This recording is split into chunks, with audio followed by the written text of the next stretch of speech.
अम्मा जी कैसे आई हो? अम्मा जी पिटाई की शिकायत लेकर आई है। अरे लल्ली, मेरी पोती की इतनी पिटाई क्यों होती है? अरे अम्मा, ना तो तुम्हारी पोती होमवर्क करके लाती है और ना रोज़ाना पढ़ने आती है, और मैं जो भी करती हूँ मैं आपकी बच्ची की भलाई के लिए करती हूँ। अरे हमें तो भलाई कहीं नजर ना रही, सिर्फ पिटाई ही पिटाई दिख रही है। अम्मा जी, इसमें गलती ना बाजी की है ना इस बच्ची की है, इसमें गलती है तुम्हारी। मेरी? वो कैसे? आपकी पोती घर जाते ही बस सब फेंक देती है और फिर सारे दिन सारी रात मोबाइल चलाती है, ना काम करती है ना सबक याद करती है और ना ही खाना खाती है और ना तुम इसे मना करती हो। हम तो खूब मना करते हैं, जब मानती ही नहीं तो क्या करें? देखो अम्मा, मेरी जिम्मेदारी मदरसे की है, मैं तो अपनी जिम्मेदारी पूरी करती हूँ। जिस तरह से एक पौधे को ज़िंदा रखने के लिए हवा की, पानी की और खाद की ज़रूरत पड़ती है, इसी तरह से एक बच्ची को काबिल बनाने के लिए मदरसे की बरकत, उस्ताद और बच्ची की मेहनत, माँ बाप की तरबियत की ज़रूरत पड़ती है। मैं अकेले ही कुछ नहीं कर सकती। जी बाजी बिल्कुल सही कह रही है।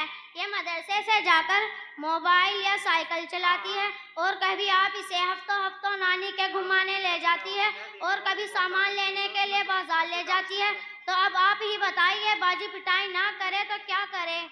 ठीक है बेटा, अब मेरे समझ में बात आ गई है कि पढ़ने वाले बच्चों से कोई फजूल काम नहीं करवाना चाहिए। अब मैं इसे ना तो मोबाइल चलाने दूंगी और ना ही साइकिल चलाने दूंगी, बस इससे पढ़ाई करवाऊंगी। और मैं भी अम्मा अब इस पर और मेहनत करूँगी। ठीक है बेटा, अब मैं चलती हूँ। अस्सलामु अलैकुम व रहमतुल्लाहि व बरकातुहू। ठीक है जी, वालेकुम सलाम व रहमतुल्लाहि व बरकातुहू।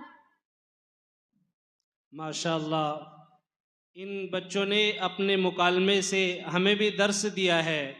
और ये बात हकीकत भी है कि जब तक, जैसे इस बच्ची ने कहा कि एक पौधे को बड़ा करने के लिए जिस तरीके से पानी की, हवा की, धूप की, खाद की ज़रूरत पड़ती है, इसी तरीके से हमें अपने बच्चे को काबिल बनाने के लिए अपनी भी मेहनत करनी पड़ेगी, बच्चे को भी मेहनत करनी पड़ेगी, असातिज़ा को भी मेहनत करनी पड़ेगी, तब जाकर एक बच्चा कामयाब हो सकता है।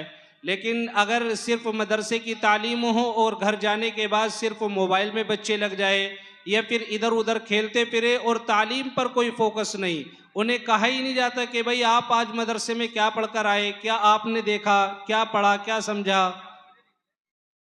तो फिर इस तरीके से किस तरीके से कामयाब हमारे तलबा हो सकते हैं। तो इसलिए हम सबों के लिए ज़रूरी है कि अपने बच्चों पर हम खुद भी गौर देने वाले बने, खुद हम उन्हें अपने घर में बैठकर ट्यूशन पढ़ाने वाले बने, उनकी तालीम पर ध्यान देने वाले बने, फिर इंशाअल्लाह ज़रूर भी ज़रूर कामयाब होंगे।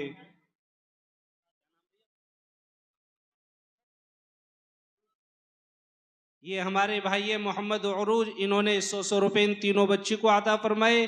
और एक है हमारे भाई अतीकुर रहमान साहब, इन्होंने भी चारों बच्चियों को 100 रुपये अता फरमाए। एक भाई और थे, मुझे उनका नाम मालूम नहीं, उन्होंने भी माशाल्लाह 100 रुपये अता फरमाए। अब इसके बाद एक टैबलू है जो इस्लामी निज़ाम के ऊपर है, तो आप उसे सुन लीजिए। सादिया हुमायूं के जो साथ तमाम साथी हैं वो आ जाए और आकर अपना प्रोग्राम पेश करे, फिर इंशाअल्लाह अहम खिताब आपका हज़रत वाला का आप लोगों के सामने पेश किया जाएगा।